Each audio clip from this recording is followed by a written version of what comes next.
mudah-mudahan lebih baik lagi dari hari ini. Sebelum kita memulai pelajaran kita pada hari ini, marilah kita berdoa yang diimami oleh Wahyu.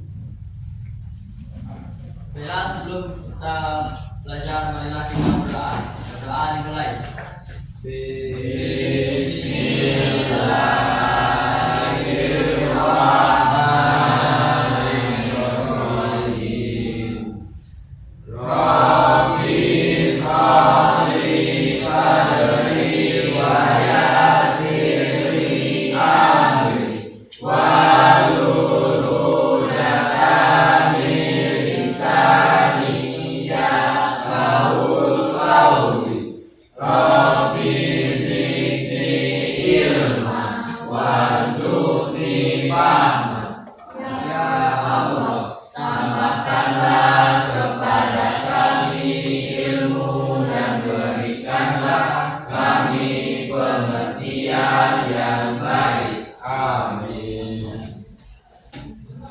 Sebelum kita belajar, marilah kita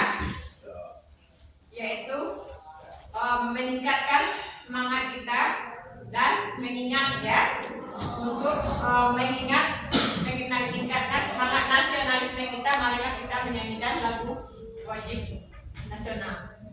Siapa yang bisa menyanyinya? Semuanya berdiri ya.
Minggu yang lalu kita telah membahas mengenai posting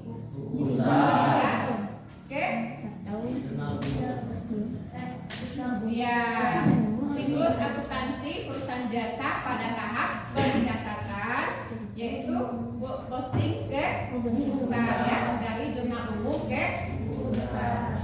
Ayo, siapa yang masih ingat apa itu posting? Memindahkan angka dari posting, memindahkan angka dari jurnal umum ke buku besar. Ya, berarti memindahkan angka-angka yang ada di buku besar dipindahkan ke dalam jurnal umum, dipindahkan ke dalam buku besar. Itu ya, pengertian posting. Nah, langkah-langkahnya apa yang dipindahkan? Apa saja yang dipindahkan itu? Pertama apa? Maren, apa yang dipindahkan? Ya, akunnya dipindahkan. Apa lagi? Referensi. Tanggal. Apa lagi? Iya, ini nilainya ya. Berarti ada 3 yang dipindahkan. Yang pertama adalah nilainya, nilai angka-angka, referensi, dan apa lagi? Tanggal. Nah, itulah yang akan dipindahkan ke dalam untuk besar kemarin ya. Nah, pertemuan kali ini kita akan membahas siklus akuntansi perusahaan jasa pada tahap pengiktisaran dalam penyusunan neraca saldo. Kalau kemarin tahap apa? Tahap pencatatan ya. Kemarin tahap pencatatan, sekarang tahap pengiktisaran, yaitu penyusunan neraca saldo ya. Nah, adapun kompetensi dasarnya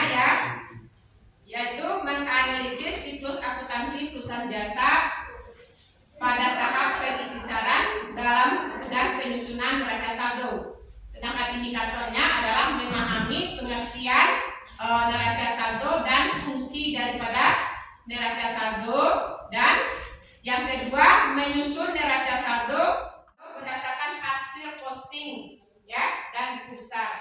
Dan yang ketiga mempresentasikan praktek siklus akuntansi perusahaan biasa pada tahap pengintisaran dalam penyusunan neraca saldo.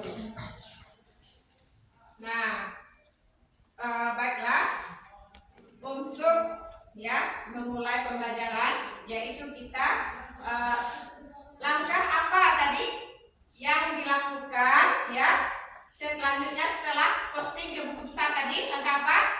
Membuat jurnal Sebelumnya ya membuat neraca saldo. Baru setelah neraca saldo nanti baru membuat jurnal penyesuaian. Betul juga yang disampaikan oleh Dara tadi. Tapi setelah membuat neraca saldo. Tapi sekarang yaitu membuat neraca saldo. Nah, untuk memahami bagaimana dalam membuat neraca saldo, ya Ibu akan menayangkan sebuah video pembelajaran ya.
Video pembelajaran tadi yaitu cara menyusun neraca saldo.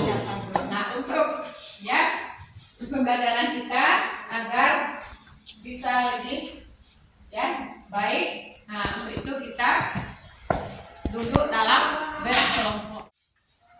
Satu kelompok bisa dikondisikan baik. Kelompok satu Esa yang mana Esa? Kelompok kemarin? Ya, kelompok 2 Wahyu. Siapa yang lagi nggak konten kurang? Yang ini?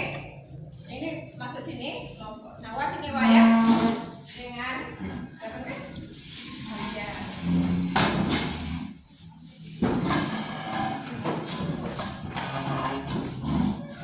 Ibu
itu dibuat angka belakangnya itu dibuat yang belakangnya bisa dipindahkan angkanya ya, bisa dipindahkan, diposting, dimasukkan.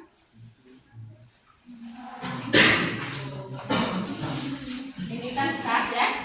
Kita mulai dari kas 16.635.000. Nah, dimasukkan dalam postingannya ini neraca saldonya ya, belakangnya masukkan di sini. Debit masukkan ya. Harus diperhatikan kamu pindahkan itu harus masuk ke debit atau harus masuk ke kredit ya, jangan salah pindah nanti. Kalau salah pindah nanti hasilnya tidak akan sesuai ya. Nah, juga kekeliruan nanti dalam penyusunan laporan keuangan. Datanya dipindahkan. Berapa jumlah? Itunya dapat pindahkan. Ya,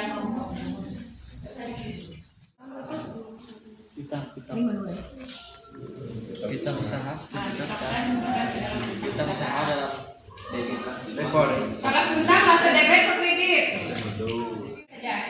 Karena apa gunanya nanti yang piutang tuh? Apa gunanya nanti kalau ada jurnal itu?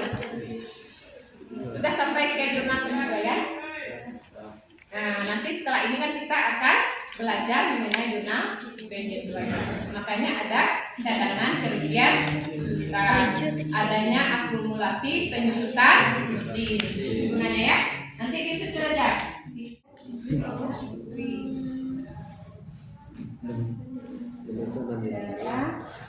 Satu lagi siapa tadi keluar? Satu ya.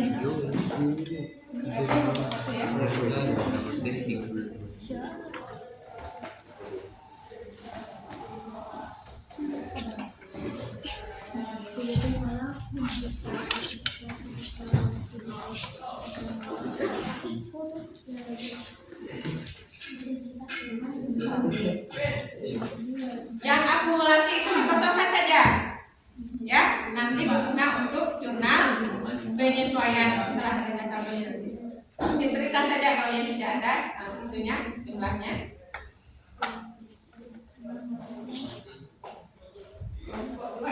Itu ya, utang usaha 2.350.000. iya ya. 50.000 Oke. utang.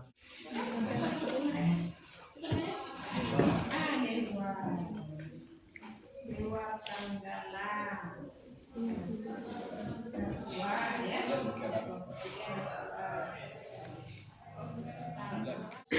Kelompok 4. Iya. Iya, nasabah ingat. Dua.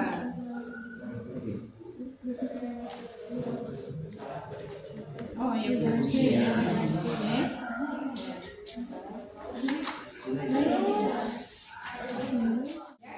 Tadi sudah kita perhatikan lagi dan kelompok sudah mengerjakannya. Nah, pada selanjutnya kita akan mempresentasikan ya RKPD yang telah kita buat tadi, yaitu penyusunan neraca saldo mulai dari kelompok 1 saja. Semuanya mau? Satu saja. Ya, satu saja. Ketua kelompok saja. Hasil dari neraca saldo.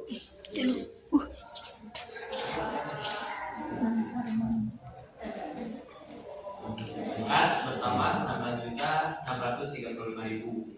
Piutang usaha bertambah di debit 4 juta.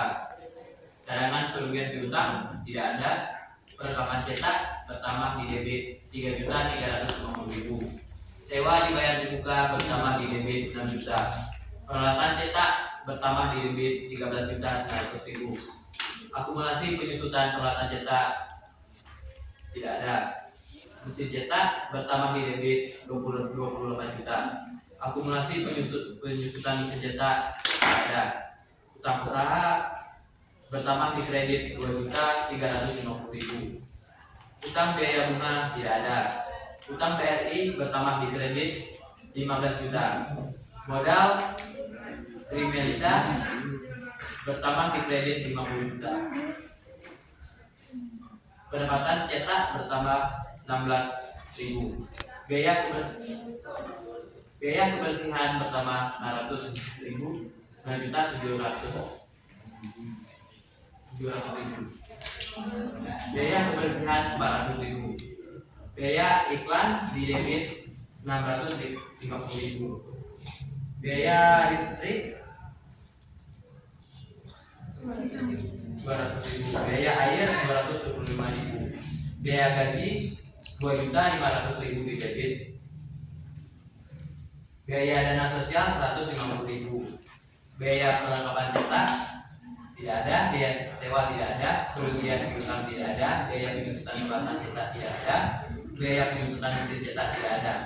Biaya administrasi bank di debit 290.000. Biaya bunga bank tidak ada. Jumlah debit akumulasi jumlah debit 77.050.000. Akumulasi kredit 77.050.000. Jumlah Debit ya, debit kreditnya. Nah. Ada yang jawabannya dari kelompok lain yang berbeda? Hah? Sama. Sama. Ya. Kelompok 1 yaitu jumlah debitnya dan kredit sebesar 77.050.000. Ya. Kelompok 2 sama. Ya, berarti semuanya sudah bisa ya. Berarti semuanya adalah 77 juta 50. Ini hasil daripada penyusunan neraca saldo. Lalu sama antara debit dan kredit. Kalau tidak sama apa tibanya nanti? Dalam penyusunan apa selanjutnya? posting. Dalam pelaporan yaitu dalam penyusunan laba rugi. Siapa lagi? Laba rugi perubahan modal dan neraca. Akan keliru nantinya. Ya, jadi kalau kita menyusun neraca saldonya ini keliru lagi untuk penyusunan laporan keuangan. Ada yang mau bertanya?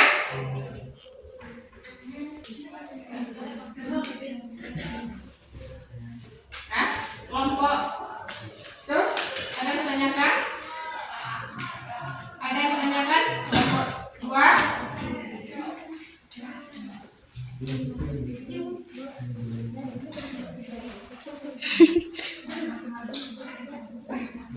Ya, silakan. Nanti bisa dijawab kalau Mengapa perlu dibuat jurnal penyesuaian?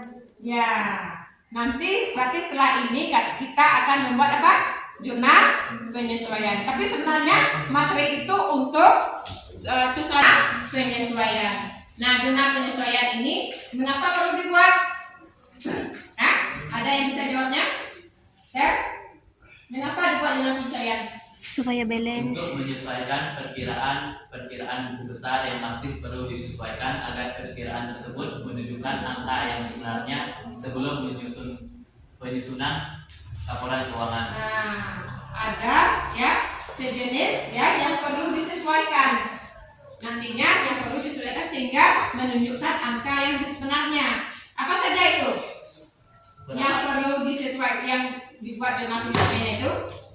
Pendapatan yang masih harus Nah, diterima. yang pertama pendapatan yang masih harus diterima.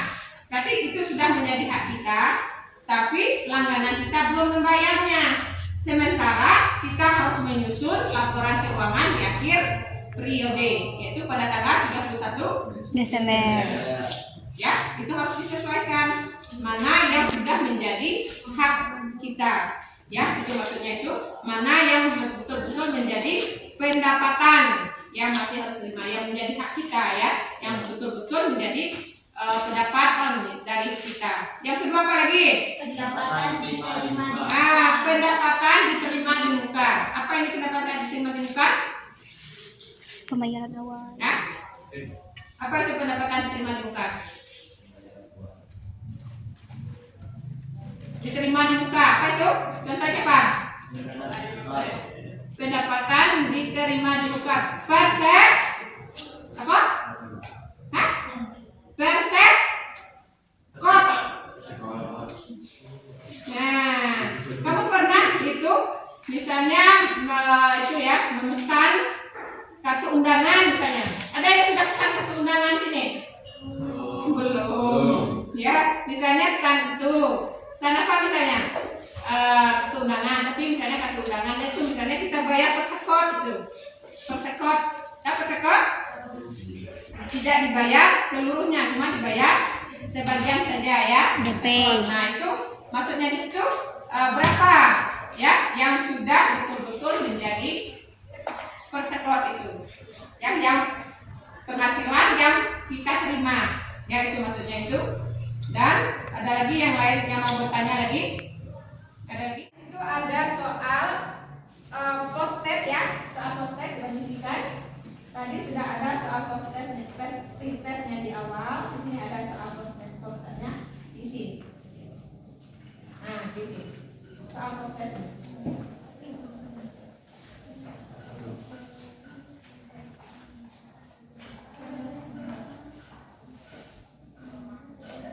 Ada soal post testnya di sini, coba di sini.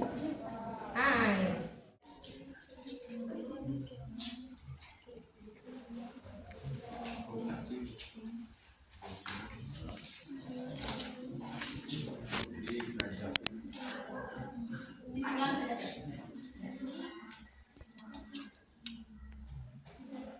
Betul ada DA.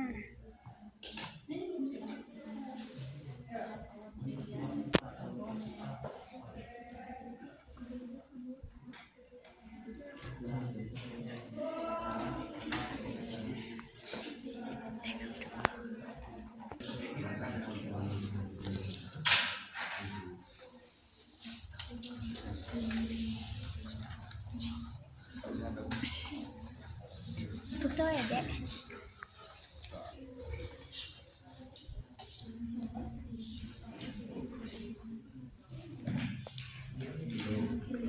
Betul itu sih.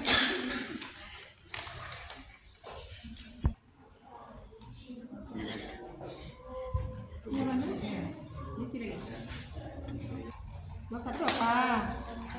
Silang saja.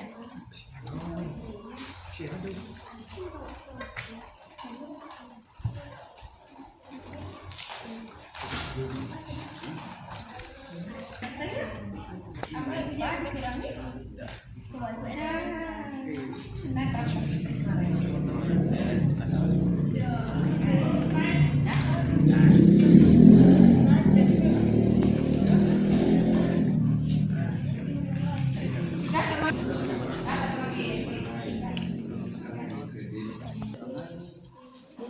Di sisi kelengkapan kantor tidak dibayar tunai. Itu salah. Kelengkapan kantor berarti ada hutang.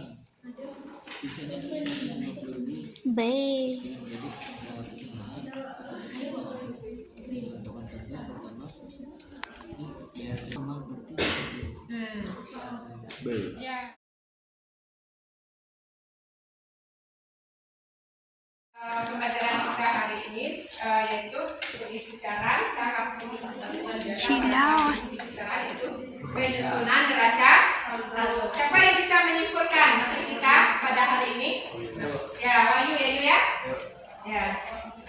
Pelajaran kita pada hari ini adalah pengertian neraca saldo. Neraca saldo adalah neraca yang disusun berdasarkan perkiraan buku besar yang telah dibuat sebelumnya. Yang kedua, ada fungsi dari neraca saldo adalah yang pertama untuk menguji apakah semua transaksi telah dipindahkan dengan benar ke buku besar dan telah mencerminkan nilai transaksi yang sebenarnya. Dan yang kedua adalah untuk mempermudah menyusun laporan keuangan. Nah, itu adalah tadi neraca saldo yang untuk memahami neraca saldo. Kita ketahui neraca saldo itu merupakan neraca yang disusun berdasarkan perkiraan buku besar yang telah dibuat sebelumnya, gitu ya. Dan fungsinya adalah untuk menguji apakah ya transaksi yang telah kita pindahkan tersebut benar, ya, dan mencerminkan nilai yang sebenarnya. Kalau tidak benar atau salah, bagaimana akibatnya nanti? Berakibat pelaporan Keliriwan. ya, itu yaitu kesimpulan materi pada hari ini. Adapun pesan moralnya ya, dengan penyusunan neraca saldo itu dapat menguji tadi ya apakah semua transaksi telah dilakukan dengan benar sehingga mencerminkan nilai transaksi yang sebenarnya. Dan sebelum kita buat jurnal penyesuaian, berarti kalau neraca saldonya sudah benar, berarti jurnal penyesuaian nanti juga akan benar kelanjutannya dan juga berkelanjutan nanti ke dalam laporan keuangannya. Itu ya,